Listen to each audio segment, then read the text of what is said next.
අයිබෝන් අද බහුජන තුළින් අපි කතා කරන්න බලාපොරොත්තු වෙන්නේ මේ දවස්වල රටේ සුලභ මාතෘකාවක් වෙලා තිබෙන සෑම මාධ්‍ය ආයතනයකම සෑම ප්‍රවෘත්ති විකාශයකම අප්ඩේට් වෙමින් යන ප්‍රවෘත්තියක් බවට පත් වෙලා තියෙන අනුරාධපුර සිදුවීම.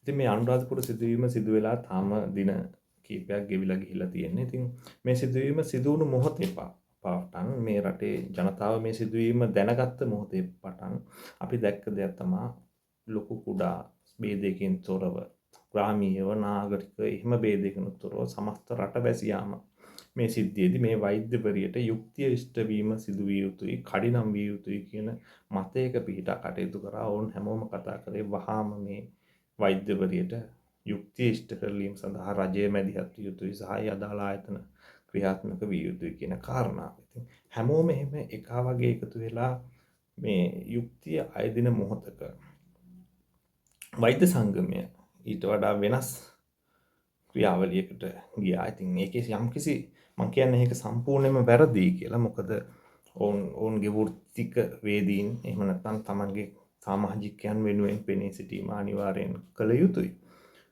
ඒක නිසා ඔවුන් වැඩ වර්ජනයකට ගියා. තමන්ගේ මේ නිලධාරණයට වෙච්ච අසාධාරණය මේ දූෂණය සම්බන්ධයෙන් නීතිය ක්‍රියාත්මක කරන තුරු තමන් වර්ජනය කරනවා කියලා. ඉතින් ඒ වර්ජනයත් එක්ක වෙච්ච ඊළඟ ප්‍රශ්නේ තමයි එදා උදෑසන රෝහලට පැමිණි මේ රටේ දහසකුත් රෝගී ජනතාව එහෙම නැත්නම් තමන්ගේ දරුවට බේත් ටික ගන්න ආපු ජනතාව ඔවුන් නැවත වරක් අතවරයට ලක් වුණා රෝහල් ඇතුලේ. ඉතින් මෙන්න මෙතනදී වෙන ප්‍රශ්නේ තමයි මුළු රටක් එකතු වෙනකොට ඒක අරමුණකට වෛද්‍යවරුන් කියන කණ්ඩායම තමන්ගේ වෘත්තීය ක්‍රියාමාර්ගය ගැනීමත් එක්ක මේ රටේ අනිත් ජනතාව අපහසුතාවයට පත් වුණා. ඉතින් මේක එක්කම තමයි මේ Facebook එකේ එහෙම නැත්නම් සමාජ මාධ්‍ය ඇතුලේ සමහර වෙලාවට ලංකාවේ ජාතික මාධ්‍ය ඇතුලේ මේ කතා වෙන වෛද්‍යවරුන් සහ රටේ ජනතාව අතර තියෙන මේ බෙදීම් රේඛාව සලකුණු වෙන්න පටන් ගත්තා. ඉතින් අපි හිතුවා මේ ගැන ඔබේ අදහස් විමසන්න වගේම අපේ අදහසත් කියන්න. ඉතින් වෘත්තීය වේදීන් හැටියට වුන් වෘත්තීය සංගමයක් හැටියට තමන්ගේ සමාජිකයන් සම්බන්ධයෙන් ගත්ත තීරණය අපි එකඟයි. පැහැදිලිව. ඊළඟ කාරණාව තමයි ඒ අදාළ සැකකරු අත්අඩංගුවට ගත්තට පස්සෙත් මේ වැඩ වර්ජනය දිගටම ගෙන යන්නත් ඒ වගේම වෛද්‍ය සංගමය විසින් තමන්ගේ වෛද්‍ය සංගමයට ඕන එකක් කරන්න පුළුවන්. අපි වෙනම කොට්ටාසයක් අපි ඉන්නේ මෙච්චරයි. අපිට මෙන්න මේ වගේ දේවල් කරන්න පුළුවන් කියන එක රටේ ජනතාවට පෙන්වන්න හෝ රජයට පෙන්වන්න උත්සාහ කරමින් ඕන් දිගින් දිගටම බලපෑම් කිරීමත් එක්ක තමයි මේ ප්‍රශ්නේ ඇති වෙන්නේ සහ මේ ප්‍රශ්නේ තව උඩුදුවන්නේ. ඉතින් මම කියන්නේ මේ රටේ නීතියක් තියෙනවා. මේ රටේ නීතිය ක්‍රියාත්මක කරන ආයතන තියෙනවා. ඒ ආයතන නඩත්තු කරන්නේ මේ රටේ පුරවැසියන් වෛද්‍යවරුන්ගේ ඉඳලා කම්කරුවන්ගේ ඉඳලා පහත කියලා මම මේ අදහස් කරන්නේ වෘත්තීය මට්ටමේ ආදාය මට්ටමේ එහෙම නැතුව අඩු පුරවැසියෝ වැඩි පුරවැසියෝ කියලා කොටසක් නැහැ මේ රටේ. ඉතින් මේ හැම කෙනෙක්ම උස් පහත් ભેදයකින් තොරව හැම කෙනෙක්ම මේ රජය නඩත්තු කරන්න මේ රාජ්‍ය නඩත්තු කරන්න තමන්ගේ බදු මුදල් ගෙවනවා. එතකොට ඒ බදු මුදල් වලින් තමයි මේ රටේ රාජ්‍ය නඩත්තු වෙන්නේ. ඒ වගේම තමයි මේ නීති ක්‍රියාත්මක කරන ආයතන නඩත්තු වෙන්නේ. මේ නීති සම්පාදනය වෙන ආයතන නඩත්තු වෙන්නේ. ඉතින් මේ හැම එකක්ම මේ ජනතාවගේ ආයතන. ඉතින් මේ ජනතාව ඒ සඳහා ගෙවීමක් කරලා තියෙනවා. එතකොට ජනතාවට අයිතියක් තියෙනවා මේ ආයතන සම්බන්ධයෙන් කතා කරන්න පෙනී සිටින්න. ඉතින් ඒ ආයතන ක්‍රියාත්මක වුණා. ඒ ආයතන ක්‍රියාත්මක වෙලා මේ සැකකරුවන් අත්අඩංගුවට ගත්තා. දැන් සැකකරුවන් අත්අඩංගුවට ගත්තට පස්සේ වෛද්‍යවරුන්ට තිබ්බා තමන්ගේ වැඩ වර්ජනය අවසන් කරලා මේ රටේ ජනතාව අපහසුතාවයටපත් වීම නවත්තලා ජනතාවත් සමග මේ සාධාරණය යුක්තිය ඉස්ලා සිටින්න. ඒ ඉෂ්ට නොවෙනවා බව දැනෙනවා නම් මේ සඳහා අවශ්‍ය කරන ක්‍රියාමාර්ග ගැනීමට මේ රටේ කවුරුත් කොයි වෙලාවකවත් විරුද්ධ වෙලා නැහැ. ඉතින් ඒක තමයි මේ බෙදීම් රේඛාව ඇති වෙන්න බලපෑ ප්‍රධාන හේතුව. සමහර පුද්ගලයෙක් සැකකරුවෙක් අත්අඩංගුවට අරගෙන තියෙනවා. ඉතින් මේ සැකකරුවා තාම සැකකරුවෙක්. එතකොට මාධ්‍ය හැසිරීම ගත්තාම අපි දැක්කා රජයේ අමාත්‍යවරයා ඒ වගේම වෛද්‍යවරු මේ රටේ ශිෂ්ට සම්පන්න හැම පුරවැසියෙක්ම ඔවුන් නම් හැමදාම කිව්වා මේ මාධ්‍ය සදාචාරය පවත්වා ගැනීමේ අවශ්‍යතාවය වෙනුවෙන් මේ රටේ ශිෂ්ට මිනිස්සු හැමදාම පෙනී හිටියා. අපරාධයක් වුණාම යම් කිසි සිදුවීමක් වුණාම වින්දිතයක් හෝ චූදිතයක් හෝ ඔවුන්ගේ අනන්‍යතාවය ආරක්ෂා කරන්න ඕන නීතිය ක්‍රියාත්මක වෙන්න ඕන. හැබැයි නීතිය ක්‍රියාත්මක කිරීම මේ මාධ්‍ය ආයතනවල කාර්යයක් නෙමෙයි ඔවුන්ගේ මුහුණ පෙන්වන්න. එහෙම නැතුව මම දැක්ක මේ මෑත කාලිනව යම් කිසි චෝදනාවක් ලබලා තියෙන කාන්තාවකගේ ආච්චිව සොයාගෙන ගිය ගමන කියලා ප්‍රවෘත්තියක් වාර්තා කරලා තිබ්බා. ඉතින් ආච්චි මොනවා කරන්නද? ආච්චිගේ ගෙදරට යන පාර පෙන්නලා ආච්චි ඉන්නේ මේ ගෙදර කියලා පෙන්නලා අර තාම කැත්ත මාධ්‍ය වාර්තාකරණයක් නේ අපේ රටේ තියෙන. ඉතින් ඒක සම්බන්ධයෙන් මේ රටේ ශිෂ්ට ජනතාවගේ විරෝධතාවයක් තිබ්බ හැමදාම. ශිෂ්ට ජනතාව හැමදාම ඉල්ලා හිටියේ ක්‍රමේ සුදුසු නෑ, ඒ ක්‍රමේ වෙනස් කරන්න කියලා. ඉතින් මේ සිදුවීමේදී යම් කිසි අපි දැක්ක ප්‍රශස්ත වාර්තාකරණයක් සිද්ධ වෙනවා මුල් කාලීනව. හැබැයි සැකකරු අත්අඩංගුවට ගත්තට පස්සේ සැකකරු සම්බන්ධයෙන් ඒ ශිෂ්ටත්වය අමතක වෙලා ගියා. ඒ ශිෂ්ටත්වය කවුරුත් කතා කරේ නැහැ. ඉතින් සැකකරු සම්බන්ධයෙන් ඔහුත් සැකකරුවෙක් පමණයි. ඔහු තාම වරදකරු වෙලා නැහැ අධිකරණයක. අධිකරණයෙන් වරදකරු වෙන තුරු පුද්ගලයෙක් කියලා කියන්නේ නිර්දෝෂී පුද්ගලයෙක්. එතකන් ඔහුට තියෙන වරප්‍රසාද තියෙනවා සහ අයිතිවාසිකම් කොටසක් තියෙනවා. ඉතින් ඒකත් ආරක්ෂා කරොත් තමයි මේ මාධ්‍ය හැසිරීම ඊටාම නිවැරදි හැසිරීමක් බවට පත් වෙන්නේ. දැන් සමහර මාධ්‍ය ඇතන කියනවා අපි වාර්තා කරේ නෑ, අපි මෙහෙම හැසිරුණා, අපි මරු කියලා දැන් ඒගොල්ලොම කියා ගන්නවා. දැන් අපි අවුරුදු ගාණක් තිස්සේ ඉල්ලපු දේ ඒගොල්ලෝ කඩ කරලා ඊටාම කැත විදිහට කඩ කරලා ඉවර වෙලා දැන් මේ සිද්ධියේදී ඒගොල්ලෝ හොඳට හැසිරලා කියනවා අපි හරි හොඳයි කියලා. ඉතින් ඔයගොල්ලෝ හොඳයිද නැද්ද කියන එක මේ රටේ මිනිස්සුත් දන්නවා, අපි හැමෝම දන්නවා. ඉතින් ඔයගොල්ලොත් දන්නවා. එතකොට මේ සිද්ධියත් ඔයගොල්ලෝ හරි හොඳින් හැසිරෙන්න උත්සාහ කරලා ආපහුත් අර පරම තත්ත්වයට වැටිච්ච එක අපි දැක්කා. ඉතින් ඒ සැකකරු සම්බන්ධයෙන් ක්‍රියාවලියේදී දැන් ඊට පස්සේ දැන් ආපහු ඊටාම රසවත් කරලා ඊටාම අර කුණු ටික ලස්සනට ලියාගෙන යනවා. මම හිතන්නේ ඒ සිදුවීම සිද්ධ වෙච්ච ආකාරය ඒක රූප මවමින් නැවත මාධ්‍ය ක්‍රියාවලිය අර ජරා මාධ්‍ය ක්‍රියාවලිය නිරත වෙනවා. ඔය ප්‍රධාන මාධ්‍ය ආයතන කිහිපයක් මාධ්‍ය ආයතන මොනවද කියලා කියන්න පුළුවන්. ඉතින් මේ අපි මිත්‍රයෝ ඉන්න මාධ්‍ය ආයතන ඉතින් මේ ඒක ඉතින් මිත්‍රයන්ගේ වැරද්දක් නෙමෙයි. ඉතින් ඔක කතා කරන්න ගියොත් වෙන දේ ගැනත් ඉතින් දන්නවනේ. දැන් මම දන්නවා සමහර මාධ්‍ය ආයතනවල මේ ඕක කතා කරොත් එහෙම උදේට මේ ගේට්ටුවේ තමයි තියෙන්නේ මේ පණිවිඩය තියලා මේ ඔයා ඇතුළට ගන්නෑ අද කියලා. ඉතින් මාධ්‍යවේදීන්ගේ රැකියාවේ තියෙන සුරක්ෂිතභාවය සම්බන්ධයෙන් ප්‍රශ්නයක් තියෙනවා. ඒක අපි ඊළඟ වීඩියෝ එක අනිවාර්යෙන් කතා කරනවා. ලංකාවේ මාධ්‍ය ආයතනවල සේවය කරන මාධ්‍යවේදීන්ට සහ ඒ කරන දරුවන්ට ඒ තරුණයන්ට තියෙන රැකියාවේ සුරක්ෂිතභාවය සහ ඔවුන්ගේ වාර්තාකරණයේ තියෙන ඔවුන්ට ලැබෙන ආරක්ෂාව සම්බන්ධයෙන් වෙනම කතා කරන්න ඕන කාරණාවක්. ඉතින් ඒක අපි ඊළඟට කතා කරමු.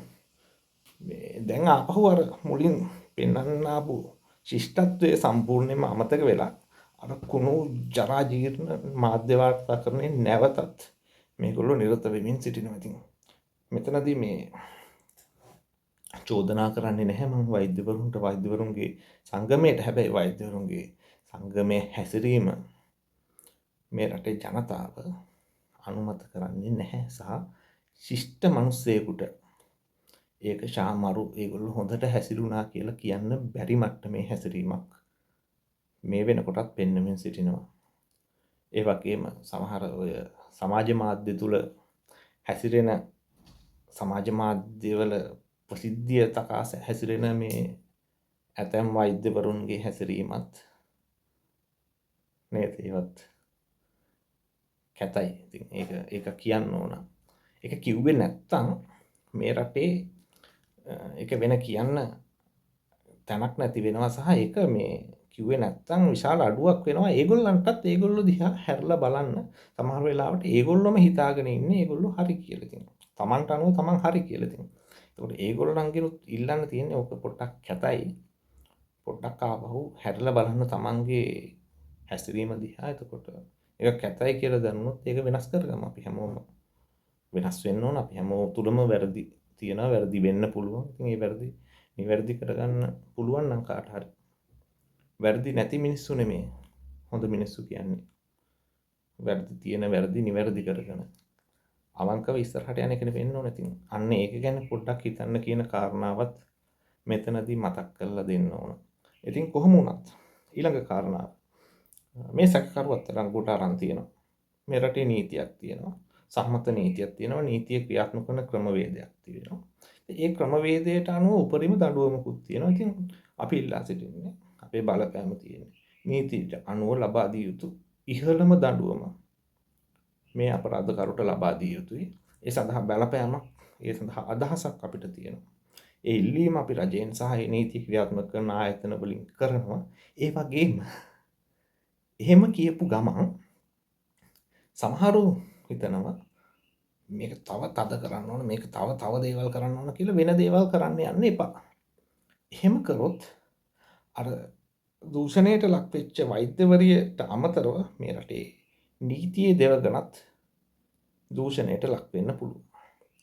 මොකද අපි හැමෝම විශ්වාස කරන්නේ මේ රටේ නීතිය.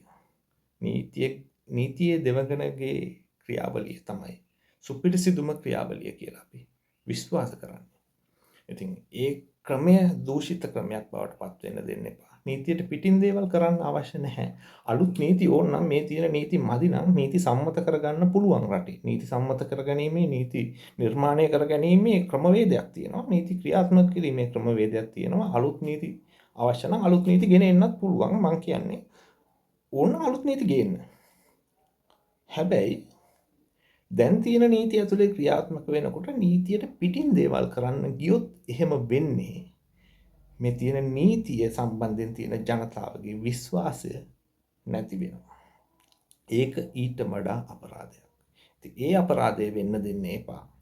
අපිට මම මේ කියන කාරණා සම්බන්ධයෙන් ඔබට මේ දවස්වල වාර්තා වෙන දේවල් එක්ක කන්ෆෙයා කරලා බලන්න, හිතලා බලන්න මම මේ මොනවද කියන්නේ කියලා. ඉතින් ඒකින්ද නීතියට පිටින් දේවල් කරලා දඩුවම් දෙන්න පෙන්වන්න ඕනේ නැහැ. අපරාධයක් වෙලා තියෙනවා. අපරාධකරුවේ සැකකරුවෙක් අත්අඩංගුවට අරන් තිබෙනවා. මේ රටේ ජාතික ආරක්ෂාවට කියලා රටේ විශාල මුදල් සම්භාරයක් වෙන් කරලා තාක්ෂණික පහසුකම් ලබා දීලා තියෙනවා.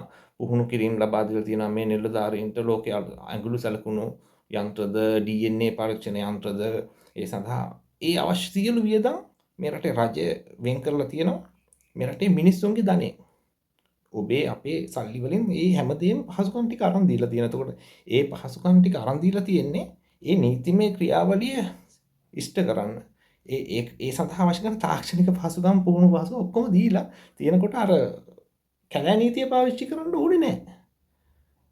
ඒ තියෙන සම්පත් භාවිතා කරලා එහෙම නැත්තම් මදි නම් තව මොනවා හරි ලෝකෙන් ගෙන්න ගන්න ඕන නම් ඒකත් මේ රටට කියලා සල්ලි වෙන් කරලා ඒවත් ගෙන්නගෙන වෙන රටක සහයෝග නම් තාක්ෂණික සහයෝග නම් ඒකත් අරගෙන මේ රටේ නීති මදි නම් තව නීති සම්මත කරගෙන අවශ්‍ය කරන දඬුවම ඒ නීත්‍යානුකූල මට්ටමේ ලබා දෙන්න. එහෙම නැතුව මේ කාගවත් පෞද්ගලික සිතුම් පැතුම් අනුව අර එහෙම නැතුව මේ සිද්ධාලේප ක්‍රමවේදය පාවිච්චි කරන්නේ නැතුව මේ සිද්ධාලේප ගාලා ප්‍රශ්න විසඳන්න හදන්නේ නැතුව මම කියන්නේ මේ රටේ නීතිය සම්බන්ධයෙන් මේ රටේ ජනතාවටත් මේ රටේ යුක්තිය ඉල්ලා සිටින මිනිසුන්ටත් අගතියටපත් වෙලා ඉන්න මිනිස්සුන්ටත් ඒ වගේම චෝදන ලැබලා ඉන්න මිනිස්සුන්ටත් මේ රටට පිටින් ඉඳන් කවුරු හරි මේක දිහා බලන් ඉන්නවනම් ඒ මිනිස්සුන්ටත් හැමෝටම විශ්වාසවන්ත විදිහට තෘප්තිමත් භාවයක් ඇති වෙන විදිහට ක්‍රියාත්මක කරන්න කරන ඉල්ලීම තමයි කරන්නේ. මොකද සමහර මම දැක්ක දැන් මම මගේ සමාජ මාධ්‍ය දාලා තිබ්බ කාරණා වලටත් දාලා තිබ්බ නිකන් නෑයිද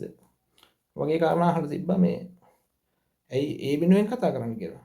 ඔහු චෝදනාවක් ලබලා තියෙන කෙනෙක්. ඒ චෝදනාව ඔප්පු කරලා ශිෂ්ට රටක ශිෂ්ට නීතියක් යටතේ ශිෂ්ට සම්පන්න ක්‍රමවේදයක් යටතේ වහාම දඩුවම් කරන්න.